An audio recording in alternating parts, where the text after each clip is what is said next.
In Nigeria, there's no accountability at all. And that's why I think Nigerian corruption is worse than corruption in many parts of the world, because it's the worst type of corruption. It's stealing. Sanusi is the Emir of Kano, Nigeria's second highest Islamic authority. But he's most famous for what he did wearing a suit. We don't have development because vested interests continue to rape this country and continue to take the money out. That's a TEDx conference in 2013 when Sanusi was Nigeria's central bank governor. He accused former President Goodluck Jonathan, former petroleum minister Daisani Alison Madueke, and the federal government of looting $20 billion of the country's oil wealth. In response to his whistleblowing, he was fired. Frankly, I think $1 billion a month under Jonathan was about what we were losing. Nigeria is Africa's richest country because of oil, but the oil deals are as opaque as the oil being exported.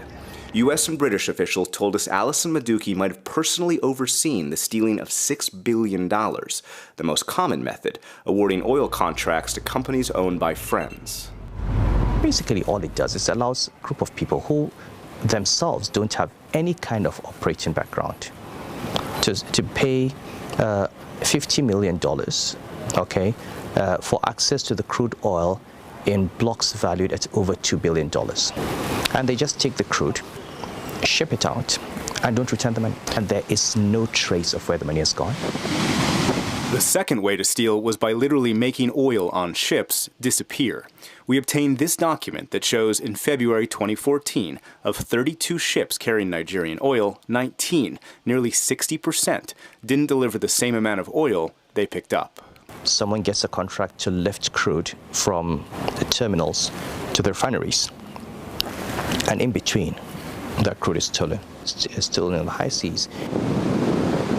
Alison Madueke's lawyer declined to speak to PBS NewsHour. But in London, where she's recovering from cancer treatment, she told a Nigerian journalist, quote, "How can 20 billion disappear? I challenge anyone to come forward with facts showing I stole government or public money. I've never stolen Nigeria's money." If she goes to court and if she's jailed, for example, it sends a signal, I think, that there is a day of reckoning. President Muhammadu Buhari has promised that day of reckoning. He was elected on a platform of fighting corruption. President Buhari's campaign against high-level corruption began on this street and this house, or more like this mansion.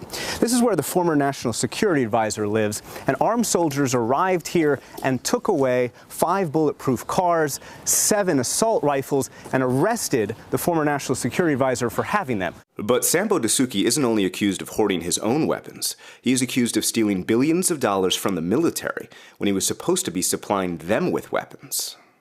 They make money instead of fighting the bad boys. They are not giving us that money. That's the corruption now. This man is an active-duty Nigerian soldier. He was on the front lines against Boko Haram when he was shot through the knee. People firing from both left and right. We had so many casualties. He says he and his men were so short of resources, their weapons didn't have bullets, and their trucks didn't have gas. There wasn't fuel in the vehicles. You had to donate money even just to fill the truck with fuel. The commanders came out categorically telling us that there is no fuel and they don't have money. It's either they will leave us there to die or we'll find an alternative. It appears Dasuki had the money. This document obtained by PBS NewsHour is a request by Dasuki's office for $47 million.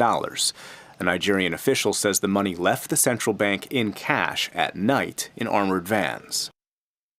A second document shows Daisani Alison Madueke's name on the bottom. This transfer was for $289 million to the National Intelligence Agency. The problem with that, the official National Intelligence Agency budget was only $160 million.